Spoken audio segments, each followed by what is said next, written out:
أعوذ بالله من الشيطان الرجيم. بسم الله الرحمن الرحيم.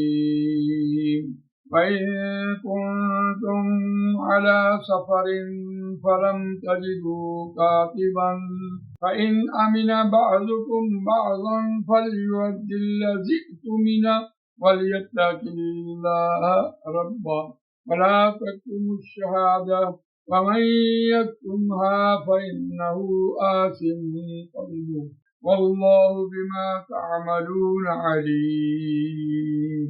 آمنت بالله صدق الله العظيم. رب اشرح لي صدري ويسر لي أمري واحلل عقدة من لساني يفقهوا قولي. اللهم أرنا الحق حقا وارزقنا اتباعه وأرنا الباطل باطلا وارزقنا اجتنابه. آمین یا رب العالمین.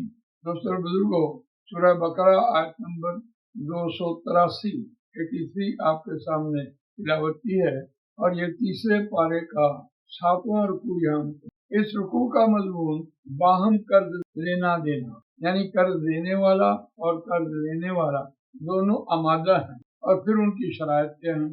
اور یہ دوسری آیت میں مضمون کے اعتبار سے کہ آپ سفر پر ہیں اور آپ کے پاس زیادہ راہ ختم ہوئی، جیب کٹ گئی یا زیادہ خرچ کر لیا یا پیسے کم تھے، اس پر آپ نے اپنی کوئی قیمتی چیز اپنے ساتھ والی سواری کو رہن رکھ دی. پھر بھی اللہ تعالیٰ نے قرآن مجید میں بھیک مانگنے سے منع. عام طور پر آپ دیکھتے ہیں کہ مسافر ہے، پیسے ختم ہو گئے تو بھیک مانگنا شروع کر دیں. اس راستے کی بندش، بس آپ اپنی قیمتی کوئی چیز اس کو رہن رکھ دیں اور پھر جب آپ امن میں ہو تو پھر لوٹ واپس لے لیں. قرآن مجید میں یہ رہنمائی دی جا رہی ہے آپ نے اپنے سفر کو کیسے مکمل. اکثر ہوتا ہے ایسا، آج کا روان ترجمہ سنتے ہیں وَإِن كُنتُمْ عَلَى سَفَرٍ، اور اگر تم ہو کسی سفر پر، وَلَمْ تَجِدُوا كَاتِبًا، اور نہیں پایا کوئی لکھنے والا. اب کاتب کہاں ملے گا؟ کاتب عبارت لکھنے کا فن جان، اس کی باریکیاں کہ کون سی چیز آپ نے لکھنی ہے، کون سی آپ نے کس طرح سے لکھنی ہے. کاتب نہیں آپ کو نہیں، لکھنے والا وہاں نہیں ہے. ظاہر بات ہے کہ جو لکھنے والا ہوتا ہے وہ بھی اس لین دین کا گواہ ہوتا ہے، پر یہاں مطلوب ہے بس آپ کوئی چیز رہن رکھ لیں، اس کو قبضے میں دے دیں. رہن کہتے ہیں کوئی چیز آپ نے کسی کو قبضے میں دے دی، مقبوضہ اسم مفعول ہے. فَإِنْ آمِنَ بَعْضُكُمْ بَعْضًا، بس اگر امن کی حالت میں، عمل میں ہو گئے، سکون میں ہو گئے، اطمینان میں ہو گئے، اپنے گھروں میں واپس آ گئے، تم ایک دوسرے کو، تم میں سے بعض پر، یعنی سفر ختم ہو گیا اور اپنے اپنے گھروں میں سے دونوں امن میں ہو. فَلْيُؤَدِّ الَّذِي اؤْتُمِنَ أَمَانَتَهُ، اب ان حرف شرط ہے، فا جواب ہے، بس چاہیے کہ لوٹائے. ادا یؤدی ہوتا ہے لوٹانا، ادا کرنا. الذی، وہ شخص، اؤْتُمِنَ، جسے امین ٹھہرایا، امانتہ، اس کی امانت، وہ جو امانت رکھوائی تھی اس کو اس شخص کی ذمہ داری ہے کہ جس کے پاس امانت ہے وہ جا کر وَلْيَتَّقِ اللَّهَ رَبَّهُ. پھر یہاں بات ہوئی ہے کہ بس چاہیے کہ ڈرے اللہ سے. کون؟ اللہ جو اس کا پروردگار ہے، جو اس کو روزی دیتا ہے. وَلَا تَكْتُمُوا الشَّهَادَةَ، اور نہ گواہی کو چھپاؤ.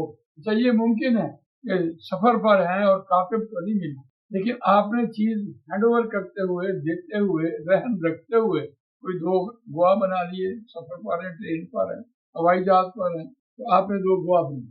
وَلَا تَكْتُمُوا الشَّهَادَةَ، اور نہ تم گواہی کو چھپاؤ. اب وہ جو گواہ ہیں ان کی موجودگی میں وہ چیز واپس.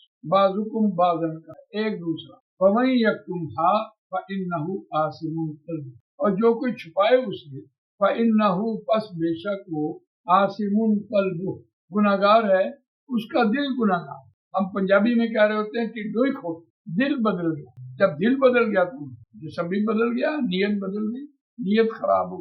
تو یہاں یہ بات کہی جا رہی ہے کہ جو شخص امانت واپس نہیں کرتے، اور ظاہر بات ہے جس کی امانت ہے اس کو تو ضرورت ہے، اس کو ڈھونڈ ڈانٹ کے واپس ہے اور گواہوں کو لے جا کر واپس ہے. یہ میں نے کی بات. اگر وہ یہ عمل نہیں کرتا تو قرآن مجید نے کہا کہ وہ دل سے گناہ گار، اس کا دل بے ایمان ہے. واللہ بما تعملون علیم، اور جو تم عمل کرتے ہو جاننے والا.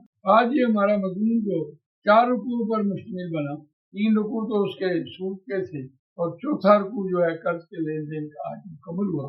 اللہ تعالیٰ مجھے آپ کو قرآن میں پڑھنے سمجھنے اس پر عمل کرنے اس کو دوسرے تک پہنچانے کی سبحانک اللہم و بحمدک نشہد ان لا الہ الا انت نستغفرک و نتوب الیک